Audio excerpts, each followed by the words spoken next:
قال: فإن غالب بني آدم يعتقد أنه مبخوس الحق ناقص الحظ،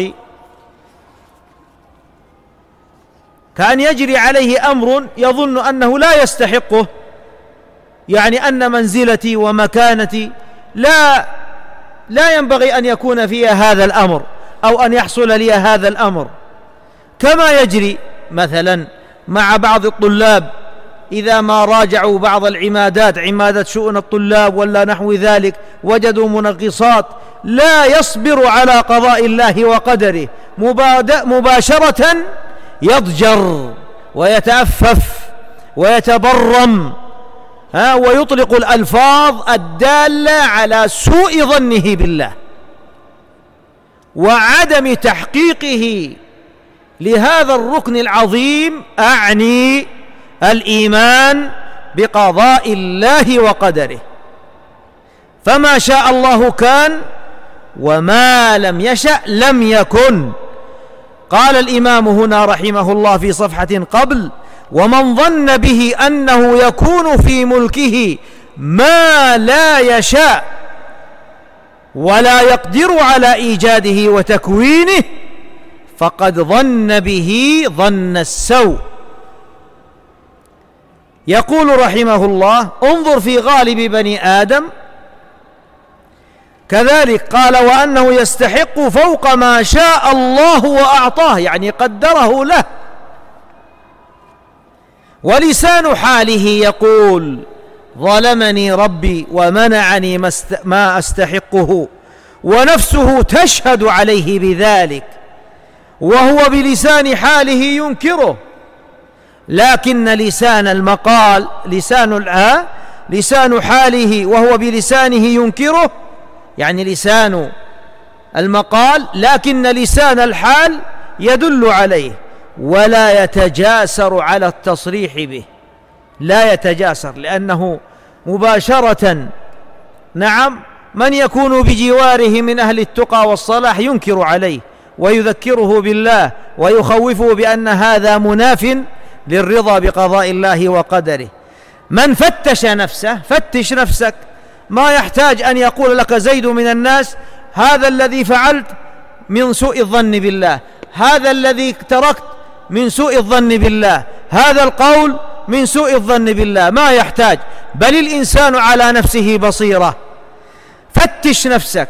من فتش نفسه وتغلغل في معرفة أطوارها، معرفة خبايا النفس وأمراضها ودسائسها وكمائنها، هذا إذا أردت أن تعالج نفسك من كل الأمراض المعنوية هذه ووساوس الشيطان وخطراته وتسلطه عليك، اعرف هذه الكمائن وكيف تنجو منها، فتشها واعرف الدسائس والكمائن لتنجو من الوقيعة في حبال الشيطان.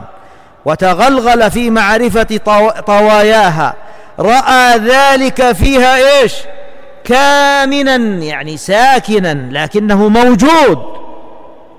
كمون النار في الزناد، يعني ما بقي لها إلا أن تشتعل، إلا أن تشتعل. فاقدح زناد من شئت ينبئك شراره عما في زناده، ولو فتشت من فتشت لرأيت عنده تعنتا على القدر وملامة له.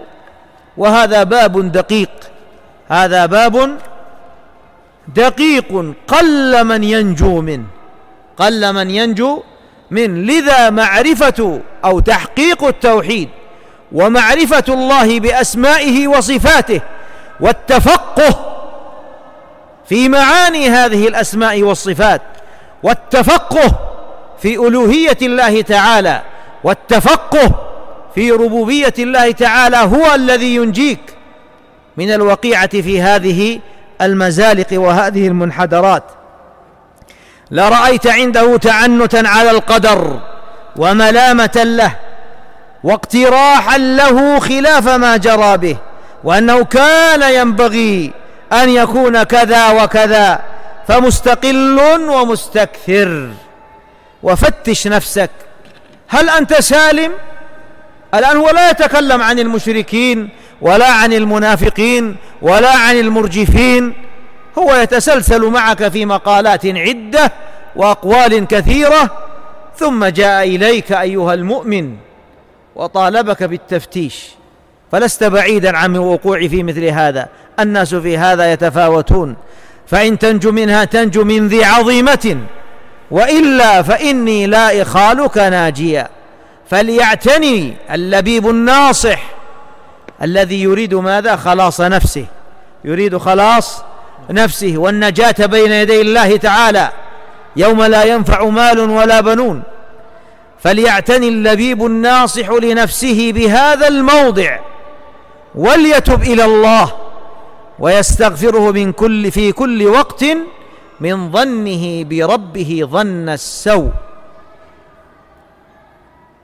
ظن السوء إذن ليس له صورة واحدة ولا مقالة واحدة ولا عبارة واحدة، له أوجه صور. انظر إذا ما وقع لك أمر أو عليك أمر، هل ما تتلفظ به أو يخال في نفسك مما هو من حسن الظن بالله أو من سوء الظن بالله؟ لما أدخل الإمام ابن تيمية السجن قال فضرب بينهم بسور له باب باطنه فيه الرحمة وظاهره من قبله العذاب، ودعا الله قال اللهم أعني على ذكرك وشكرك وحسن عبادتك. هذا هو القضاء والقدر والإيمان وتحقيق ذلك. فالناس في هذا الباب يتفاوتون. بارك الله فيكم.